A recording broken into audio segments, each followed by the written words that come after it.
જન્માષ્ટમીની તડામાર તૈયારીઓ થઈ રહી છે, તો વિશેષ કાર્યક્રમને શું છે એમનો રૂટ અને વિગતવાર થોડી માહિતી.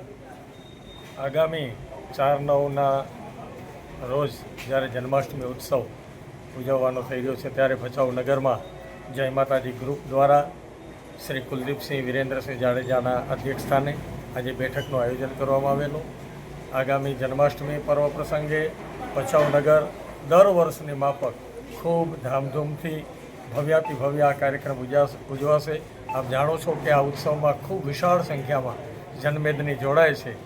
આ વર્ષે પણ આ કાર્યક્રમ ગત વર્ષ કરતાં પણ ખૂબ દિવ્ય બને, ભવ્ય બને, વધારેમાં વધારે સંખ્યામાં લોકો જોડાય એના માટે જન્માષ્ટમીનું ભવ્ય આયોજન માટેની આજ બેઠક થઈ છે, જેમાં ભચાઉ અંબાધામથી આ યાત્રાનો આરંભ કરી અને નવી ભચાઉ, શિવાજી ગેટ, માંડવી ચોક, ઘંટી ચોક, મહારાણા પ્રતાપ ગેટ, વીર સાવરકર ચોક, મંગલેશ્વર મહાદેવ મંદિર, જૂના બસ સ્ટેન્ડ, રામલાલા મંદિર, ચંદ્રેશ્વર મહાદેવ અને છેલ્લે ભચાઉના જૂનાવાડામાં આ યાત્રા સંપન્ન થશે.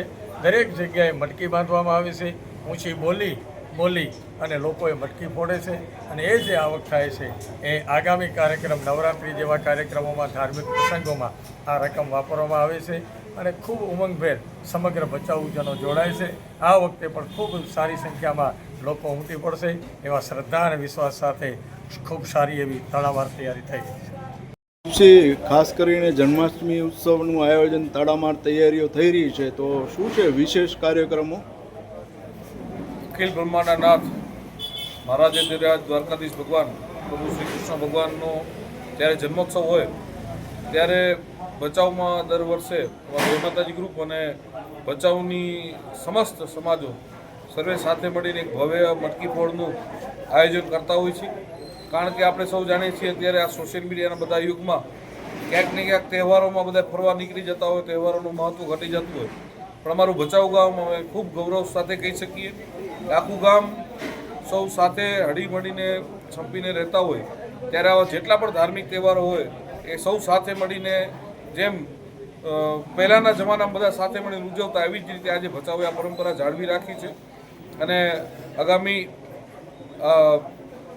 8મના રોજ એક 4 તારીખે ભવ્ય મટકી ફોડનું જે દર વર્ષે અંબાધામથી ચાલુ કરી અને ત્યાં જૂનાવાડા મટકી ફોડ સુધીનો કાર્યક્રમ હોય છે, એ આ વખતે પણ આખું આયોજન થયું છે. આજે એની મિટિંગ યોજવામાં આવી હતી.